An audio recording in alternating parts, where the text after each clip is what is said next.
Goeiedag, ons is in die Pasga Pesach reeks nommer 7 en ons gaan verder kyk vandag oor die laaste avondsmaal of die laaste maal wat Yeshua gehad het saam met sy disippels en hoe Judas hom verraai het. Ons het gesien hoe Yeshua vir sy disippels sê, julle weet dat oor 2 dae die Pasga kom, dan word die seun van die mens oorgelewer om gekruisig te word. Ons het ook gesien hoe 'n vrou haar kosbaarste besitting by Shimon die Melaatse se huis hierdie albasterfles breek en Yeshua self en die disippels word baie verontwaardig en sê, waarvoor is hierdie verkwisting? Want hierdie salf kon duur verkoop en die geld aan die armes gegee geword het. Maar Yeshua sê toe vir die disippels, sy het 'n goeie werk aan my gedoen, want die armes het julle altyd by julle, maar my het julle nie altyd nie, en sy het dit gedoen met die oog op my begrafnis. In die volgende oomblik het ons gesien hoe Judas vir die owerpriester sê, in Matteus 26 vers 15, wat wil u my gee? En ek sal hom, Yeshua, aan u oorlewer. En hulle het vir hom 30 silwerstukke afgeweeg. Judas moet uitkyk na sy eie belange, want hy het gehoor sy rabbi gaan gekruisig word, en hier het hierdie vrou sy liggaam gesalf, wat 'n Joodse tradisie was, dat voor iemand tot sterwe kom, dan salf hulle die liggaam. So Judas moet kyk na sy eie belange, sy rabbi, sy leermeester vir 3 jaar, is op pad om te sterwe, en hy het nodig om na me, myself en I, om te sien, sy eie toekoms, want Yeshua het gesê, hy gaan gekruisig word. Nou wie het daardie tyd mense gekruisig? Die Romeinse soldate. So daarom gaan soek Judas toe gou die owerpriesters, die genadeloose kerkleiers, op en maak 'n winskoop. Ja, Judas is toe betaal en het toe gegaan om te beplan hoe om Yeshua op die beste manier aan hulle oor te gee. Maar dan sê Matteus die volgende in Matteus 26 vers 17, en op die eerste dag van die ongesuurde brode kom die disipel na Yeshua en sê vir hom, waar wil jy hê moet ons vir u klaarmaak om die Pasga te eet? En hy antwoord, gaan na die stad, na 'n sekere iemand en sê vir hom, die meester laat weet, my tyd is naby. By jou sal ek die Pasga hou met my disipels. Daarop het die disipels gedoen soos Yeshua hulle beveel het en hulle die Pasga gaan berei. En toe dit aand geword het, was hy met die 12 aan tafel. En terwyl hulle eet, sê hy, voorwaar ek sê vir julle, een van julle sal my verraai. Net so 'n bietjie reverse, hierdie laaste maal is algemeen bekend as die laaste avondmaal. Nou die term laaste avondmaal kom nie in die verhaal voor nie, maar is 'n naam wat later deur die Christendom daarvoor gegee is. Dis deur die Christendom geskep, maar baie belangrik, want dit veroorsaak soveel verwarring. Matteus begin deur te sê, en op die eerste dag van die ongesuurde brode kom die disipels na Yeshua en sê vir hom, waar wil jy hê moet ons vir u klaarmaak om die Pasga te eet? Verskillende vertalings gebruik verskillende woorde, maar daar is geen verskil in wese tussen hulle nie. Dit praat van die eerste dag van Abba Vader se eerste feesseisoen Pasga. Die feesseisoen word ook deur baie genoem die fees van ongesuurde brode. So ons doen dit ook vandag in die moderne wêreld. Ons sal praat van Paasnaweek, al praat ons spesifiek net van die Paasnaweek se Sondag, byvoorbeeld. Met ander woorde, as ons praat oor ons verskillende vakansiedae, sal ons ook verskillende terme gebruik vir dit. Gewoonlik nie terme wat tegnies presies is nie, maar nog steeds weet almal volgens konteks waarvan ons praat. Nog 'n voorbeeld van dit is baie mense praat van die 16de Desember tot die 2de Januarie, praat hulle as Kersfees, of as Kerstydperk, of as die Kersseisoen. Alhoewel Kersdag die 25ste Desember is, maar almal verstaan, daar word gepraat van daardie tydperk as Kerstyd. Dit het presies so gewerk vir die feeste van Pasga en ongesuurde brode in Yeshua se ere. Om verder te verduidelik, daar word gereeld gesê dat die fees van ongesuurde brode 'n 8 dae gebeurtenis is. En tog sê Abba Vader se woord duidelik dat dit 'n 7 dae fees is. Hoekom hierdie verskil? Die Pasga seisoen is 8, die seisoen is 8 dae. Dit begin by die eerste fees, naamlik Pasga, wat 1 dag lank is. Die tweede fees, ongesuurde brode, wat 7 dae lank is. En wat nog meer interessant raak is dat die derde fees van Abba Vader in die fees, die fees van eerste gerf, hy is binne die 7 dae van ongesuurde brode. Maar daaroor praat ons later. Maar saamgevat, die opeenvolgende feeste van Pasga en dan ongesuurde brode duur altesaam 8 dae lank. En die gevolg was dat dit algemeen was om die hele 8 dae feesperiode Pasga te noem, of om net so algemeen, dit was net so algemeen om dieselfde tydperk ongesuurde brode te noem. En dit is nie te moeilik om te begryp nie. En dan soos ons ook bespreek het, daar is geen manier dat die laaste maal saam met Yeshua en die disippels en die Bybelse Pasga seder, die Pasga maaltyd, dieselfde tydperk was nie. Want Pasga sou moes geëindig het om dit te laat plaasvind het, en dit is bekend dat Yeshua op Pasga of op voorbereidingsdag gekruisig is. So nou dat die datums of die verwarring uit die pad uit is, die disippels vra vir Yeshua, waar wil jy hê moet ons vir u klaar maak om die Pasga te eet? En hy antwoord, gaan na die stad na 'n sekere iemand en sê vir hom, die meester laat weet, my tyd is naby, by jou sal ek die Pasga hou met my disippels. So Yeshua gee die disippels opdrag om van Betanië na die stad Jerusalem te gaan en 'n sekere naamlose man te vind en vir hom te sê dat die meester of rabbi sê dat sy tyd op hande is, wat bedoel sy tyd om gearresteer of doodgemaak te word, en dat hulle gaan om Pasga by sy huis te vier. Nou dit kan net wees dat dit iets moes wees wat vooraf gereël was met hierdie man, maar Markus stel dit vir ons so bietjie anders, en Markus sê in Markus 14 vers 13 tot 14, en hy stuur 2 van sy disippels en sê vir hulle, net so vir interessantheid, ek wonder hoekom stuur Yeshua 2 disippels, maar ons gaan daarna kyk. Hy stuur 2 van sy disippels en sê vir hulle, gaan na die stad toe en 'n man wat 'n kruik water dra, sal julle tegemoet kom. Volg hom, en waar hy ook mag ingaan, moet julle vir die eienaar van die huis sê, die meester laat weet, waar is die kamer waar ek met my disippels die Pasga kan eet. Met ander woorde, die 2 disippels sal hierdie man kry met 'n kruik water op sy kop, wat wag om hulle te ontmoet. Lukas in Lukas 22 vers 8 identifiseer die 2 disippels as Petrus en Johannes.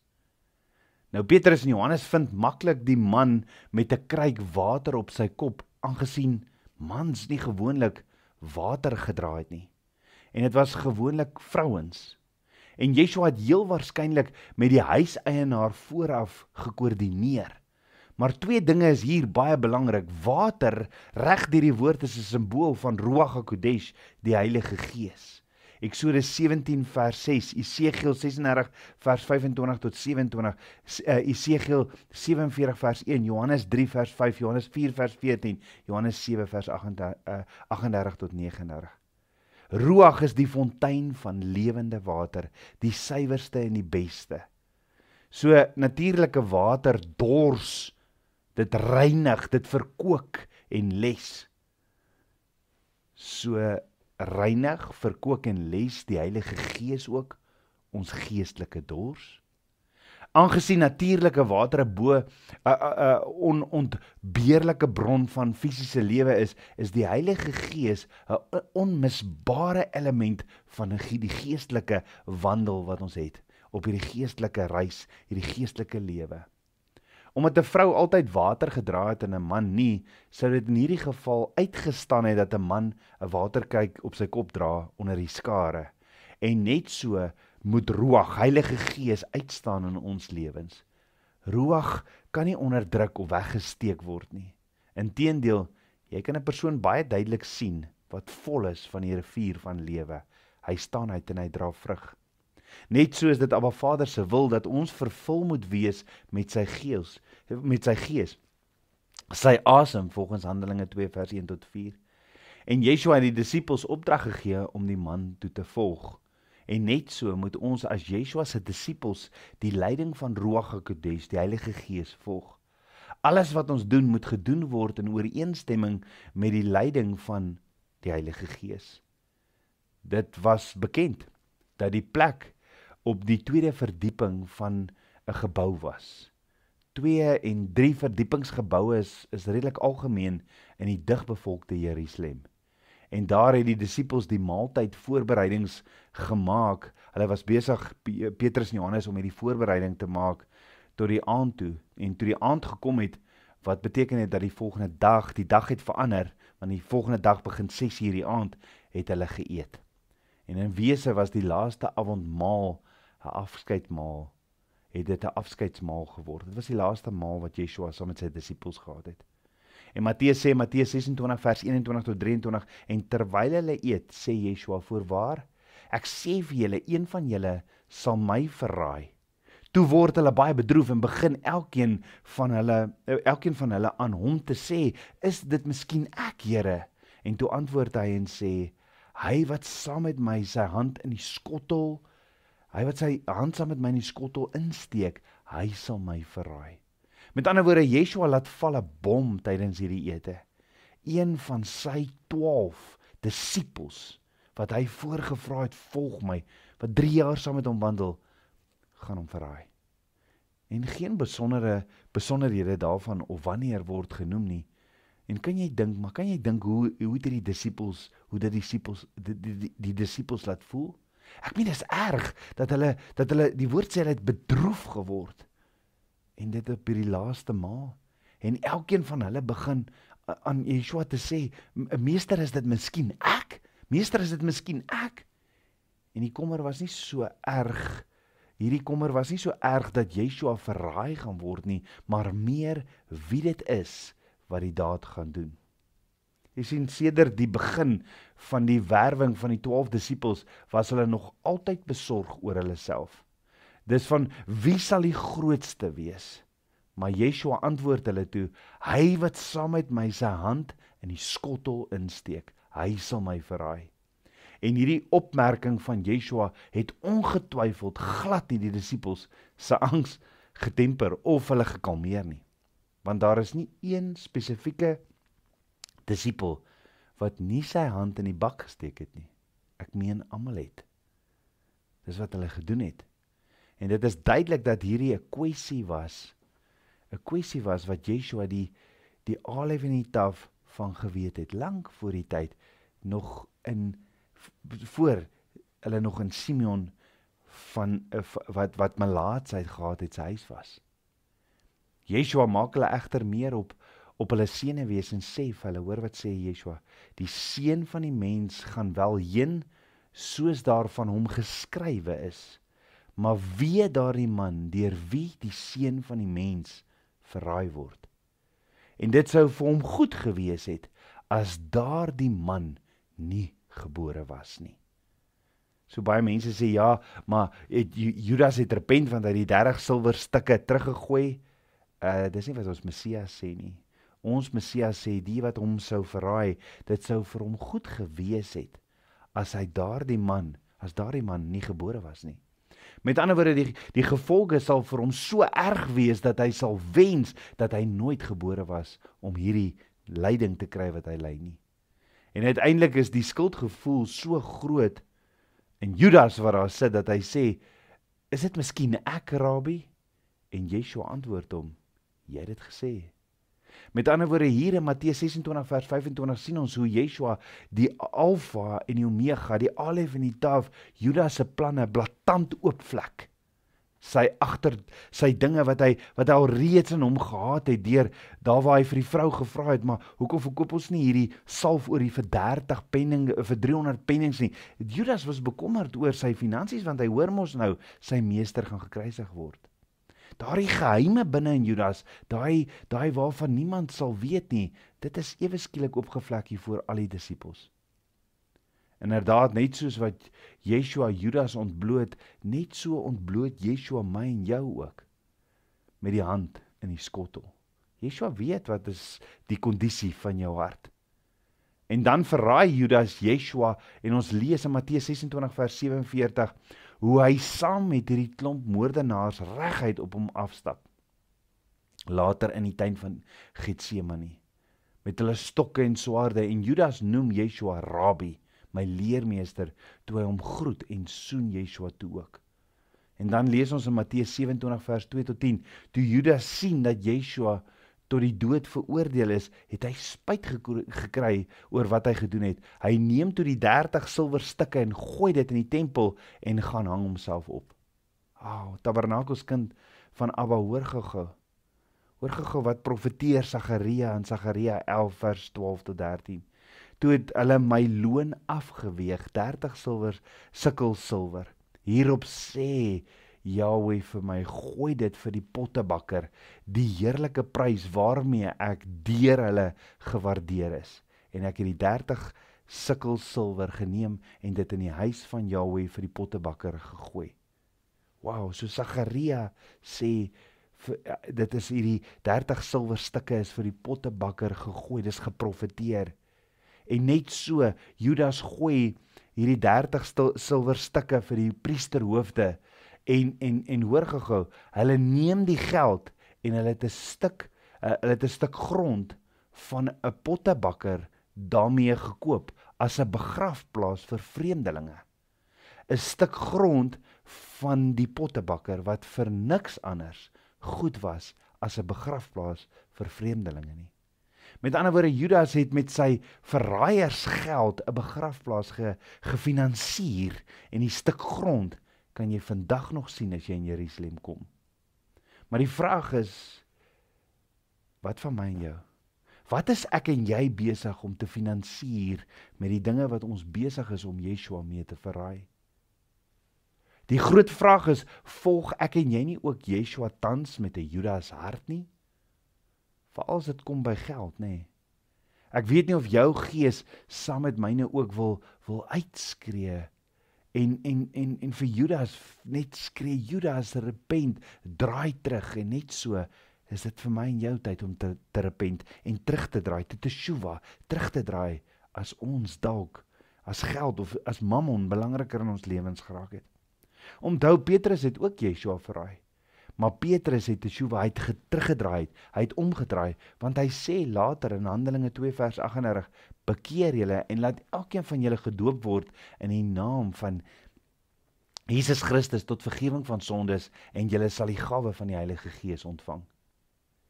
Jy sien, Judas het besluit om Yeshua te volg, maar hy het nie dieselfde vuur in hom gehad wat brand soos die ander disippels van Yeshua nie. So was Judas nie dalk die vyeboom sonder die vrugte nie. Was Judas se kannetjie nie dalk leeg van olie nie. Dis van dit lyk baie mooi op die oog af. Dit lyk asof jy al hierdie vrug dra, want jy dra die geldsak van Yeshua. Dit lyk baie mooi. Jy lyk soos 'n disipel. Jy glo in Yeshua.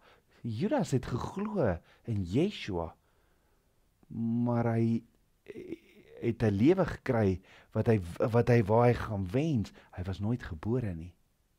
So hy het sy salvation verloor.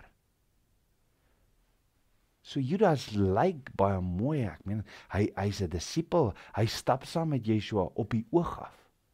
But no fruit, geen vrug van die Gees, geen Heilige Gees. Hoor gou weer, Yeshua sê vir Judas, weet jy Judas, dit sou beter gewees het as jy nooit gebore was nie. Dis nie woorde wat ek en jy ooit in ons lewens wil hoor nie. Want ek is eerder nooit gebore as wat ek vir ewig in die hel is nie.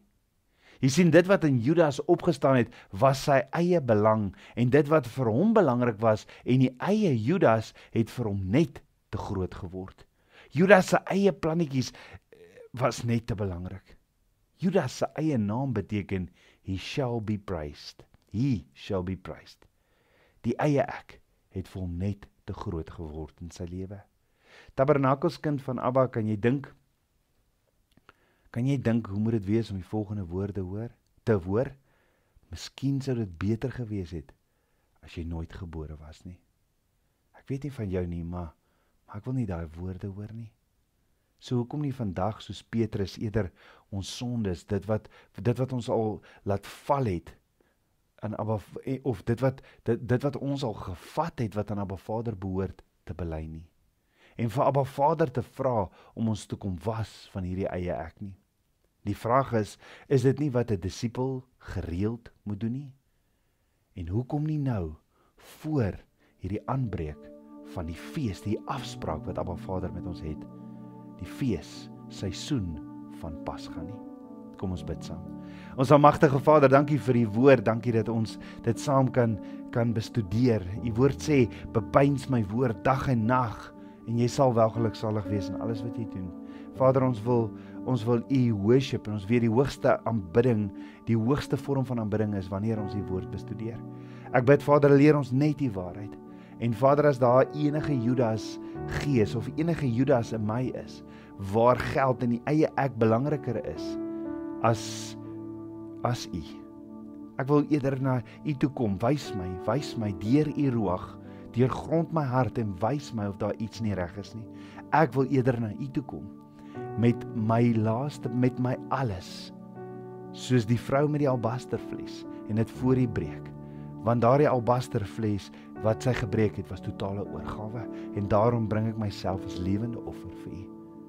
Ek gee myself vir u. Ek wil doodgaan in my eie planne, en my eie hoogmoed, en my eie ek. Kom leef u droom in my. Meer en meer van u. Ek bid dit alles in Yeshua, Messias se naam, die seun van Jod-Hê-Wah-Weh. Amen. Shalom.